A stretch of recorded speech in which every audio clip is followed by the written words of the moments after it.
Thank you, Dana. Thank you, everyone, for coming out tonight. We're excited to have this many people. It's good to see this kind of level of engagement with this project here. Again, we're here for the Butler-Fourth Improvements public meeting tonight.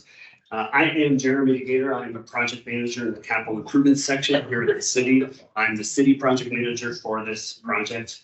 I've been in Flagstaff for over 13 years now. I've raised my family here, my kids. My kids learned to swim right over there. All three of them learned to swim right here. One of the reasons we moved here was foot trails. You know, that was a huge, I guess, gem of this city, that drew us here, just the network throughout the city. So I'm really excited to be a part of this project, what it will bring to our community. I know that we're only touching one small portion of this community here, but I'm excited for what this is. Looking forward to this conversation as we work through this. And I'm going to let Nick introduce himself, and then we'll get into the presentation. So thank you. Did you say your name was Jeremy? Yes. Good evening, everyone, and thank you all for coming out. My name is Nick Hall. I'm the project manager on the consultant side for this project. I work for Burgess and Nyepel is the company that was selected for the Butler-Fourth Improvements Project. I do live here locally. I'm just outside of city limits. I've been up here full time for about 4 years now, but on and off since about 2012. My wife went to NAU and I ended up going there later. But love this town, love working up here, and want to do the best for the community through the projects we deliver. So thank you all for showing up. Again, appreciate your input tonight, and we'll go ahead and get started with our presentation. Great, thank you, Nick. So just a brief overview. As we just mentioned, we just introduced ourselves. We are really standing up here. We're just the tip of the iceberg. There have been a wide number of people that are both here tonight and that are not here tonight that have been involved in this process, and we have worked through this thing over the last several months. So we're excited to be here tonight. But again, we are just representatives. There's a lot beneath the surface that's going on. Again, we're just going to walk through pretty much what this project is, talk a little bit about the project background, what the goals are for this project, and maybe a little bit about the timeline. We're going to speak at a high level at what the corridor improvements are going to look like. We'll look at the alternatives, the many different alternatives that this project evaluated, and then we'll kind of go through how we as a team scored this matrix and came up with our preferred alternative. And finally, we'll talk about next steps as far as where this project goes from here and what that looks like. A little bit about project limits. Many people are curious how this impacts us individually. Essentially, this is widening 4th Street between Little America all the way over to Sonoma Heights. It also includes a portion of 4th Street from just south of Sparrow Avenue down through the intersection tying into where the current development is underway in Canyon Del Rio.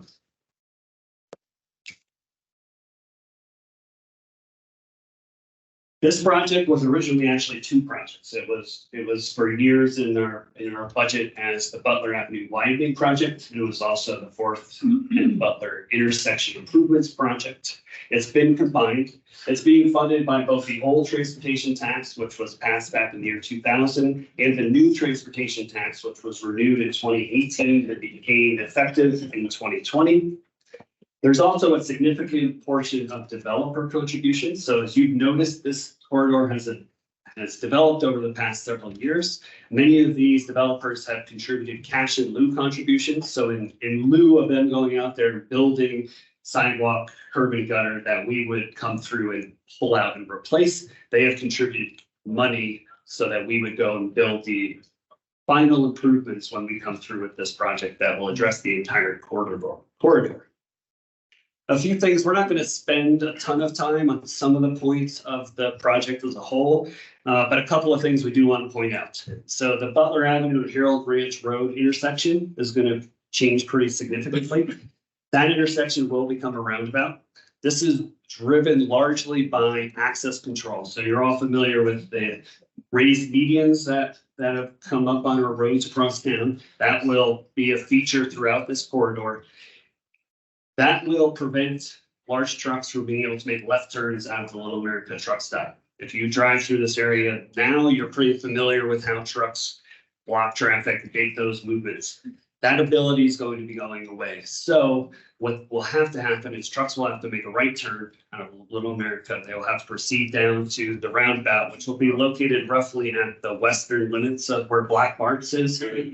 Harold Ranch will be straightened out. Make a U-turn to return back to the interstates and continue on their way. U-turn? U-turns at the roundabout. A large focus of this project has really been at the Butler-Fourth intersection, and considering the different options that we have there, we're going to spend a lot of time talking about that. This project right now is in the scoping and outreach phase. So we have not begun design. So everything that you're going to see out here today is purely conceptual or preliminary. So the lines are on the piece of paper, but they reflect more of a conceptual arrangement, a number of lanes. Where they actually end up in space, both vertically or horizontally, is completely subject to change at this point, because we have not done the design. So the impacts to surrounding properties and so on have not been fully evaluated, so we don't know exactly what that would look like. The roundabout, the signalized intersection you're going to see are conceptual only.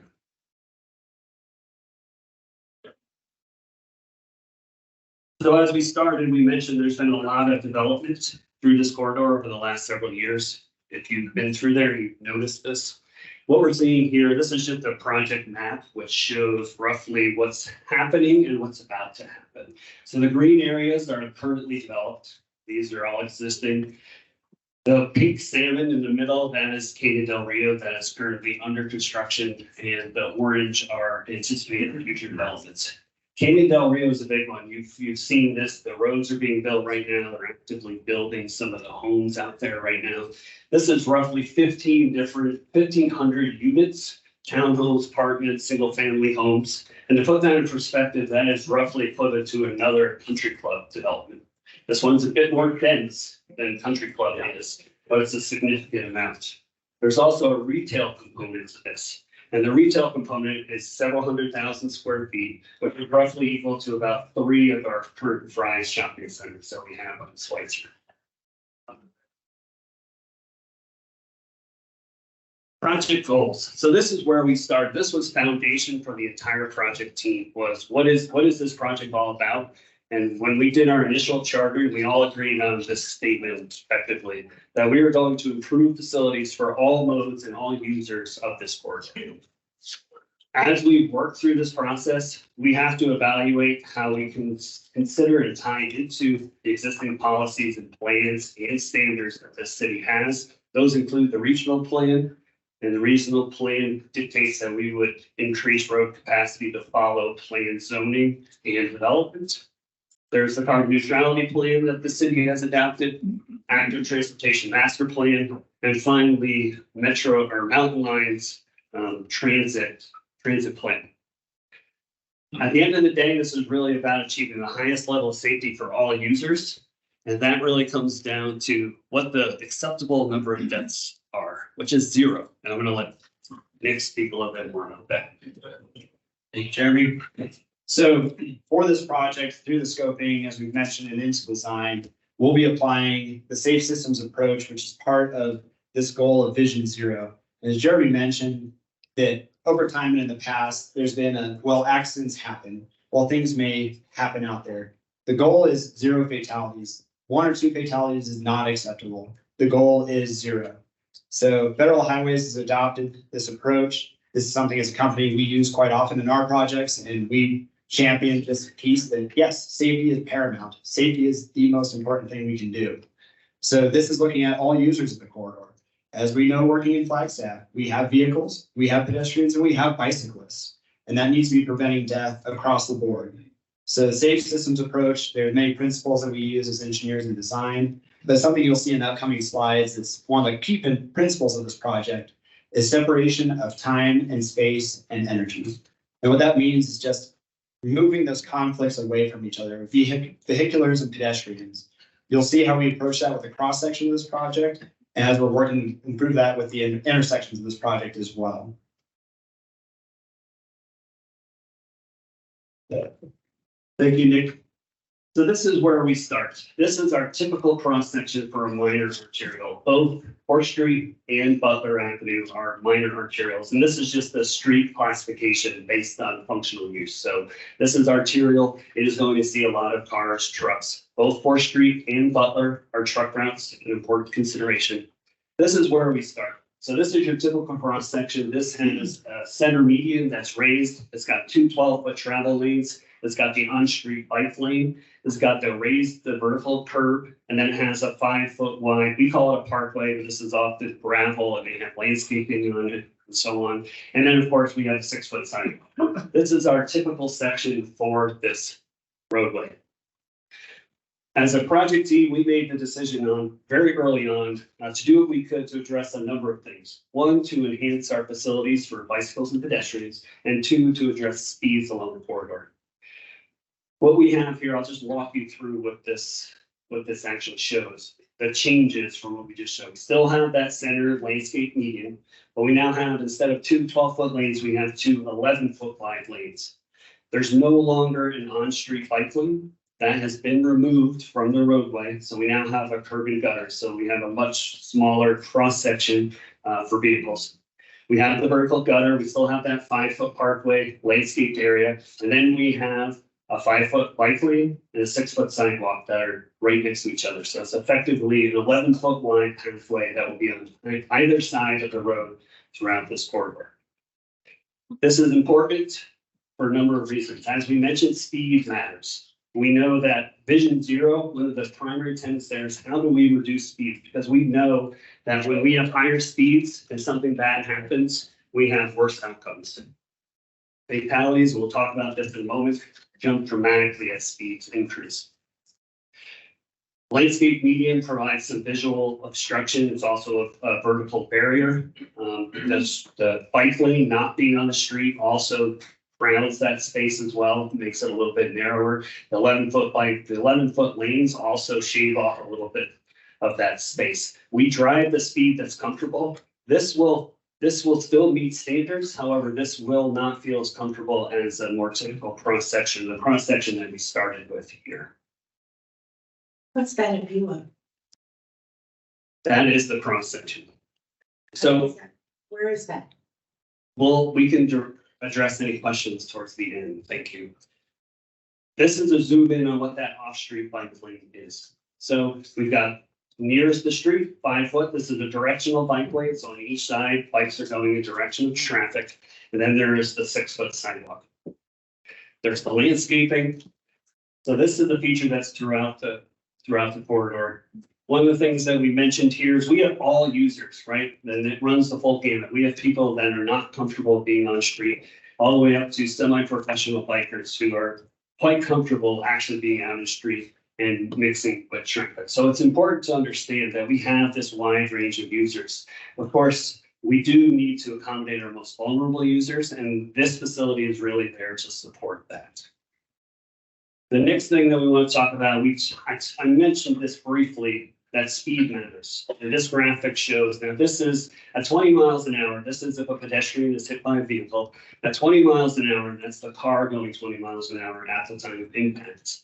The survivability for that pedestrian is 90%. When we increase to 40 miles an hour, when that car is going, our survivability drops drastically to only 20%. So controlling speeds is key. And we're going to talk about this a bit more as why the roundabout ended up being our preferred alternative.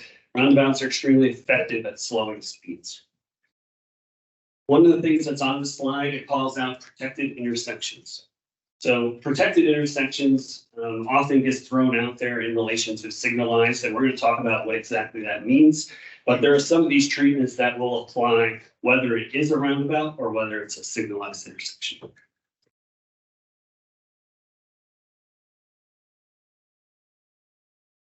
All right, so throughout the project, talking on some pieces around the corridor, and then also will be happening at both the Harold Ranch intersection and the 4th Street intersection.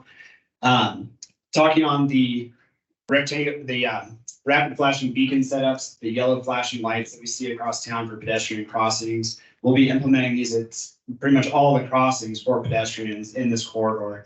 But talking on, we do have 2 mid-block crossings planned, so not really at an intersection at all, but just for pedestrians to cross between intersections. The first one shown here on the right is actually, there's not a lot of context in the background here. I apologize for that. But this is in the area of Little America between the truck fueling area and then the overnight parking across the street. So this actually caters to both the paired bus stop that's out there today, as well as the truck drivers that both are fueling, staying overnight. And again, with all of you living or traveling through this area, probably quite often, you've probably seen people run across this section. So we really hope this will be a large improvement for the project.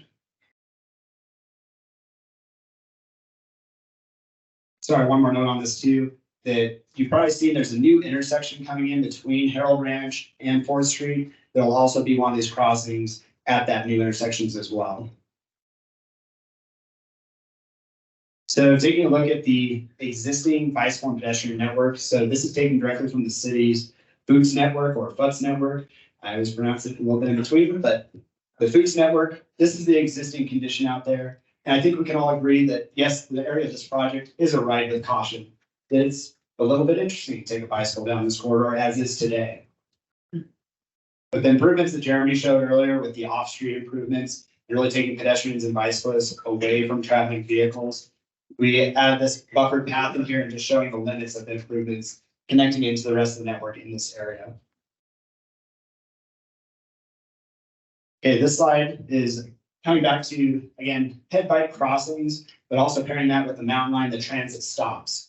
So this graphic shows off to the west, basically where Little America is. That's the existing bus stop that was just mentioned a couple slides ago. All of these blue buses over here, these are proposed upcoming stops. So again, putting the pedestrian crossings, these protected crossings, where it makes sense, and especially with transit, getting from point A to point B. At Peak Point, that's that new intersection I mentioned. That's about midway. There'll be a paired stop here as well as that protected crossing. At Butler and 4th, all 4 legs, whether this be, the signal will have a signalized treatment. If it's a roundabout, it will include these rapid flashing beacons, the whole light setup for the roundabout option. But we will have our 4 protected crossings one way or another, and we'll have 4 stops at Butler and 4th. The Harold Ranch Road intersection will also include the flashing beacons for all 4 crossings of the roundabout.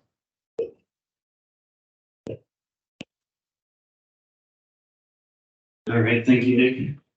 So that's this project at a high level across the corridor. So you will see those treatments throughout the project. Where this project team spent a lot of time is really at the Butler and 4th intersection. So Nick is going to kind of talk us through this, but we spent a lot of time evaluating both the alternatives you're going to see here tonight, but also a lot of additional alternatives. So we considered a wide range of what this intersection could be, and we're excited to share what we have.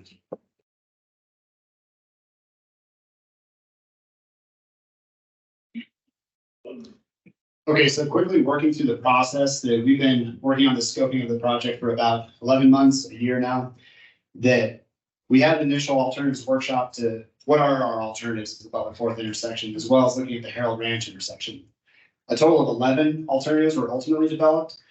We were able to narrow these down to 3, and this just came down to the Butler-Fourth intersection. And the project team ultimately came up with a preferred alternative that we'll be presenting to you and why we think it's the preferred.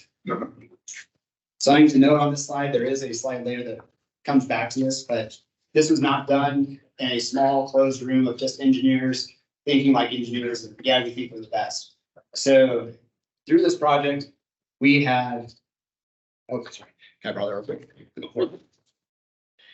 So from city staff side, we had capital improvements, we had transportation, multimodal planning, sustainability, water services, real estate, public works, and parks, recreation, and open space and events, as well as including our stakeholders, Mountain Line, ADOT, Arizona Department of Transportation, and the private landowners adjacent to the project, the large companies at this point in time.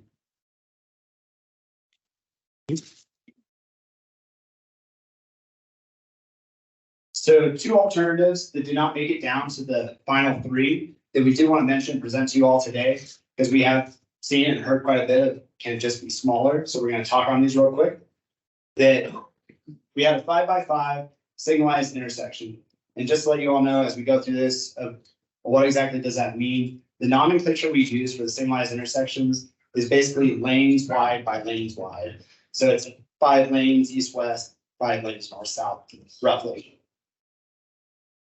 So some benefits: it's a small footprint, reduced head crossing lengths, protected intersection features are across the board, but it still is pro to all of these. The drawbacks was the queuing length for vehicular traffic. With significant delays, this do not meet city standards for delay and backup in queuing.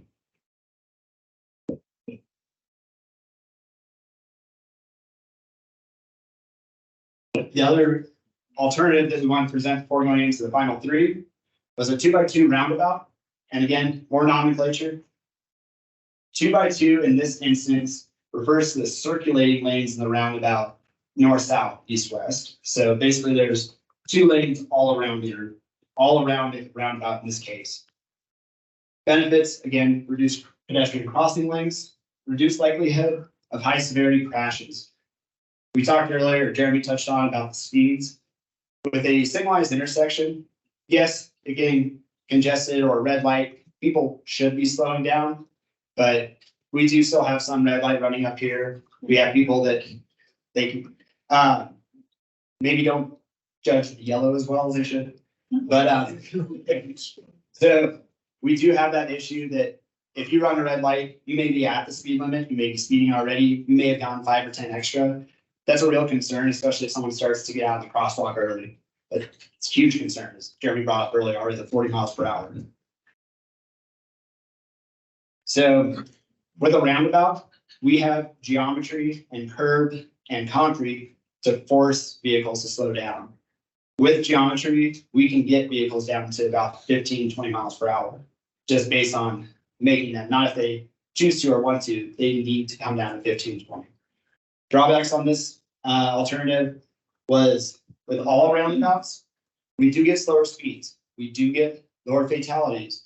We do get less quantity of severe crashes. We do get a lot of fender benders. That all that kind of comes up. So we get overall more crashes, but less severity crashes. More people are living from the crashes.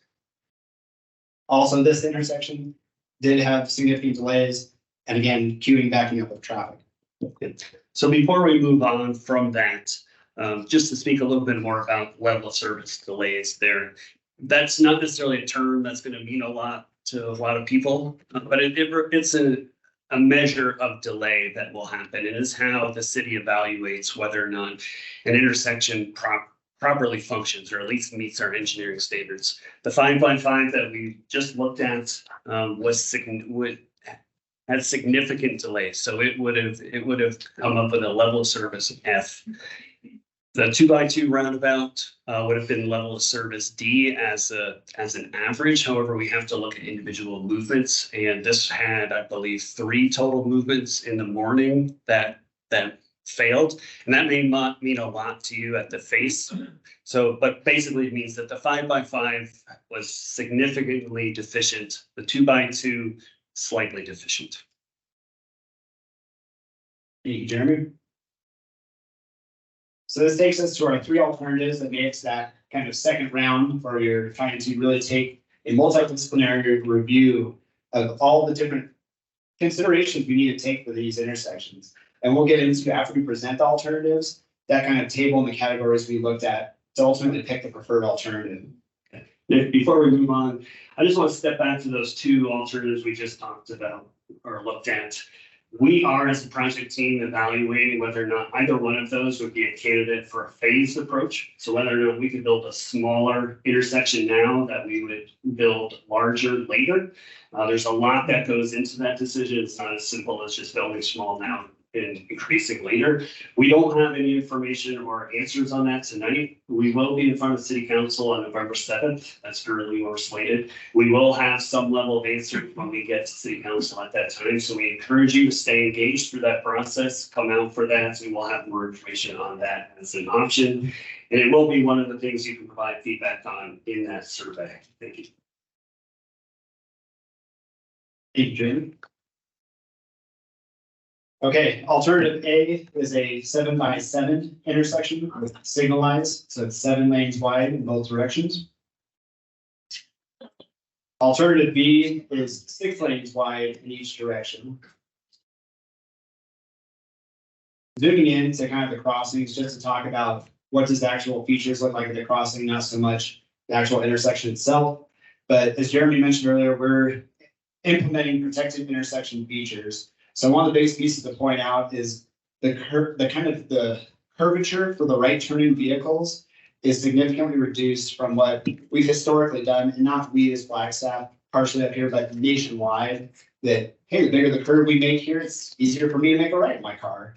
Well, we realized quickly that that was accelerating cars towards pedestrians, which is not good.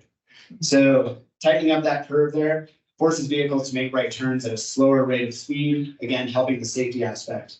This kind of purple area, the magenta color, that is going to be for semi trucks to come up over because they can't actually make that tight of a curve. But again, this is not a waiting area for pedestrians. It's not a waiting area for bicyclists. And it actually will be pretty drastic curve or a slope to it that passenger cars will not want to be going over it. They probably could, but it will be like racing over a speed bump, if not worse. So protected intersection again, we have our green crossing for bicyclists. We have kind of the green on the corners of the bicyclist refuge area for waiting to cross over, as well as that area for pedestrians to make the crossover. Alternative C is the roundabout you saw earlier. The only difference now is each corner of the roundabout has a dedicated channelized right turn lane. So it's the same 2x2, but now we have these channelized right turn lanes on all 4 corners of the roundabout. So again, coming back to, we're going to have those rapid flashing beacons on all 4 legs of this roundabout. If it goes forward, we're going to be implementing accessible push buttons and signals. I failed to mention that earlier, I apologize. But with all these signals, they're going to be the highest standard of what is out there right now, following ADA requirements, following guidance out there. It will have the tactile arrow push buttons. You can actually reveal the arrow for the direction you need to cross. They'll have an indicator tone. These will be the best enhanced crossings for pedestrians and really bicyclists too, but at these intersections. And that is regardless of choice on that. That would be all the kind of push buttons to cross. We will be evaluating raised crosswalks on these challenge right turns. They're just a question to be answered at this point in time. Again, we're at scoping level, but this is where basically the crosswalk that you're walking over is about 6 inches higher, some level higher than the road, and basically a large speed bump or a speed table if you're familiar with it. And that forces vehicles to go even slower if we can't control it to the 15, 20, but that's what we were going to do with the geometry. Okay, looking closer in at the crossing for the roundabout. Again, there's a dedicated path for bicyclists, dedicated path for pedestrians, and the intent is for bicyclists to circulate around this track for the ultimate direction we need to head. Did want to talk for a minute on this actually for the experience of the user crossing a roundabout versus a signal. There's many concerns, frankly, is what's been out there of traffic never stops. Well, what happens? Like, what do I do here? One, we will have those beacons overhead indicating to drivers that there's a person wanting to cross now, that you need to slow down. Sorry. Also, where you approach a signalized crosswalk at a regular signalized intersection, you may have to wait 30, 40, 50 seconds, a minute for that to turn, for your turn to go over, or maybe you just got raised, turn green the other way, and maybe a longer wait. We do see a significant reduction in wait time crossing the roundabout for vehicles to stop, yield, let pedestrians come across. Sorry, 1 second. Yeah. So just to build on that, pedestrian crossings at roundabouts are extremely safe. Roundabout operations in general are a very different experience than a signalized intersection, right? A roundabout requires you to pay much more attention. You're interacting with traffic, you're interacting with pedestrians. and bicyclists. And the key comes down to that geometry I mentioned earlier. It's all about putting that crosswalk in a place that you can focus on the pedestrians and bicyclists that are present versus putting it too close to the roundabout where you're already looking at traffic in the roundabout. So the geometry and the actual design of that is key to set this up, to put these in the right places. So you're paying attention to the right things at the right time. On top of that, you're going much slower. Studies have shown, for the mid-block crossings where you're going 35 miles an hour already, like you push the button, the yield rates there aren't nearly as high if you're going 15 or 20 miles an hour. You're going slower, you can make that choice to react, put on your brakes and stop for a pedestrian or a bicyclist in a crosswalk easier than if you're free-flowing along the roadway. So inherently a different experience. So when we talk about comfort, right, you have to be more active. This is not going to be an unconscious push a button and you just walk across the street. That being said, one of the historical problems with roundabouts has been for some of our more vulnerable users, specifically people with visual impairments who cannot actually see whether there's a gap. And with multi-lane roundabouts, there's enough traffic in the background, you can't necessarily hear whether there's a gap. And so that's where the signalization, those accessible pedestrian signals that Nick mentioned, that will actually give you audible tones, they will give you direction to indicate whether the signal has been activated and now is the appropriate time to cross. So it's important to just understand that it is inherently a different experience there.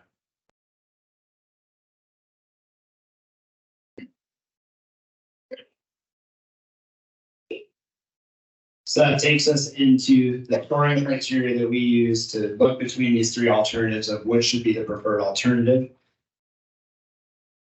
While Nick gets his notes, we're not going to dive into the level of detail that's behind this. This looks like a relatively simple matrix. Nick will probably expand upon this, but there are many, many layers beneath this. And we don't have time to go through all of them, but there are well over 70 different criteria that are buried in here. And it all boils down to one number, which this project team struggled with. How do you boil all these criteria, all these different considerations down to one number? So we struggled with it. This is what we came up with. Thank you, Jeremy. As you mentioned, I'm just going to quickly touch on kind of what these categories kind of included. It's not fully inclusive. We took a long time to develop this out, look at all this criteria and try and boil it down to these 7 category groups here, score them on a 1 through 5 basis, with 5 being the best or the most points and 1 being the worst or lowest points, just so you all know that kind of that scoring mechanism we use there, and the total points at the bottom. So vehicular operations, we looked at delays and backup for vehicular users. We looked at the circulation of school traffic, buses, folks dropping off, picking up at the school. We also looked at emissions in this category.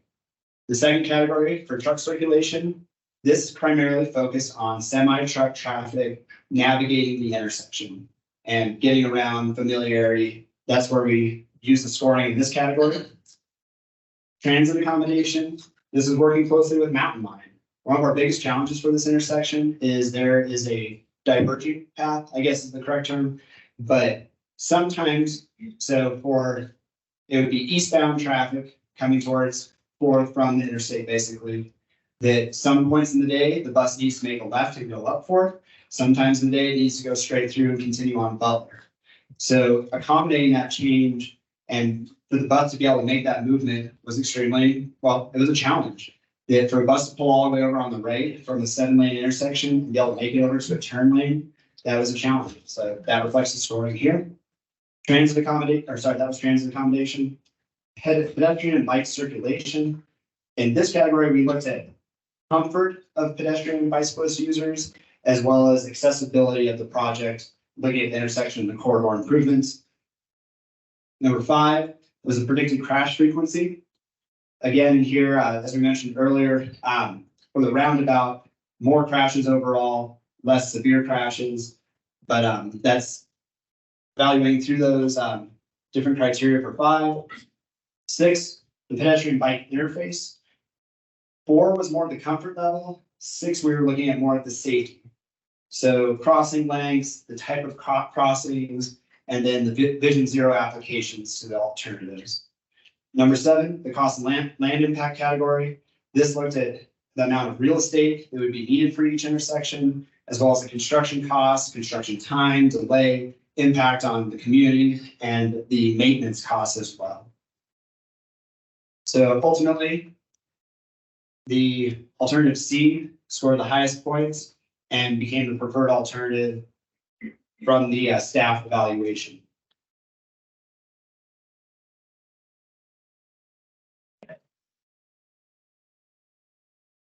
So just to reiterate, this is the slide that Jeremy handed me earlier when I was trying to come up, remember all the project team. But again, this is not just a bunch of road engineers in a room. This is really trying to bring the different departments of the city, the different needs of the community, and discuss these and weigh them. And are we looking at all these different needs? And how much do we put this piece here? And how do we get the best for the community, for all users? This is the team here. I won't go through the line, our stakeholders. So many of you are probably fall into that final category there as private landowners, right? And you haven't necessarily been reached out to yet by us. What we're referring to here is mostly landowners that will have access change. So this is that we're going to change your driveway. We're going to change how you get into your house, building, business, and so on.